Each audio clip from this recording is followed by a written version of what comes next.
مجھے ایسے ایسے کیسز ملے ہیں کہ 20 سال پہلے نکاح ختم ہو چکا تھا، حرمت مغلظہ، اور 20 سال سے وہ ساتھ رہ رہے جہالت کی بنا پر کہ پتہ نہیں طلاق ہو گئی ہے، بیٹی کے ساتھ زنا ہو رہا ہے، اور ماں باپ اور بھائی کہہ رہے شوہر کے ساتھ رہے، ٹھیک ہے صلح ہو گئی، یہ معلوم ہی نہیں کہ بھائی حرمت مغلظہ ہے، حلالہ کے بغیر دوبارہ نہیں مل سکتے ہو، زنا خالص، پیدا ہونے والا بچہ ولد الزنا۔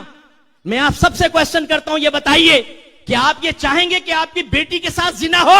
بولیے، کیا آپ یہ چاہیں گے کہ آپ کا بیٹا زنا کرے؟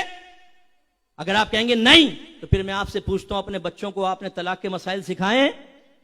بعض اوقات شوہر غصے میں بعض الفاظ نکالتا ہے، نیت نہ بھی ہو تب بھی طلاق واقع ہو جاتی ہے، اور وہ کنایا لفظ ہوتا ہے، اور اس سے ایک دم نکاح بریک ہو جاتا ہے۔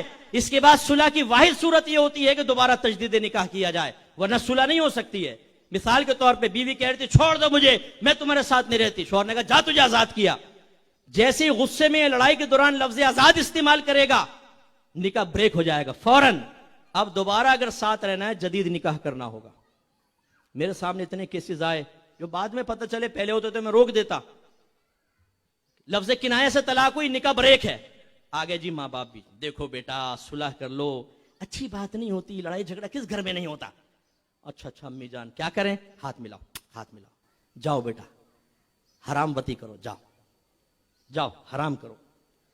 یعنی غور کریں، حلال سمجھ کے حرام کرنا، زنا کو حلال سمجھ کر آج ہمارے بعض گھروں کے اندر یہ زنا ہو رہا ہے، حلال سمجھ کر۔ کیوں؟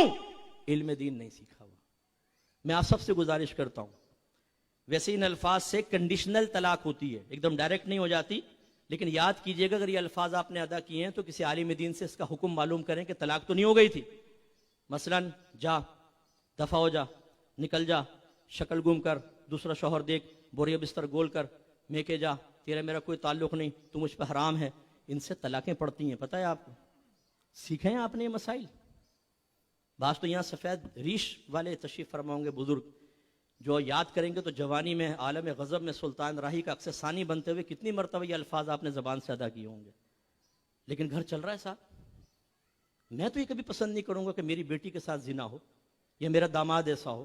میں اپنی بیٹی کو علم سکھاؤں گا، میں نے اپنے بیٹوں کو علم سکھایا ہے۔ ہم گھر میں اپنے رول ماڈل بننے کی کوشش کرتے ہیں تاکہ ہمارے بچے اپنے ازدواجی زندگی کو اچھا گزاریں، لیکن آپ کیا کر رہے ہیں یہ تو سوچئے۔ اور پھر میری ایک کڑوی بات ہضم کرنی پڑے گی آپ کو کہ 100 سال نعت خوانیوں کے اندر بیٹھ جائیں، 100 سال آپ فضائل کے بیان سنیں، جب تک اسٹریٹ فارورڈ یہ اسٹرکٹلی مسائل آپ نہیں سنیں گے، آپ کا گھر صحیح آباد نہیں ہو سکتا، آپ حرام سے نہیں بچ سکتے۔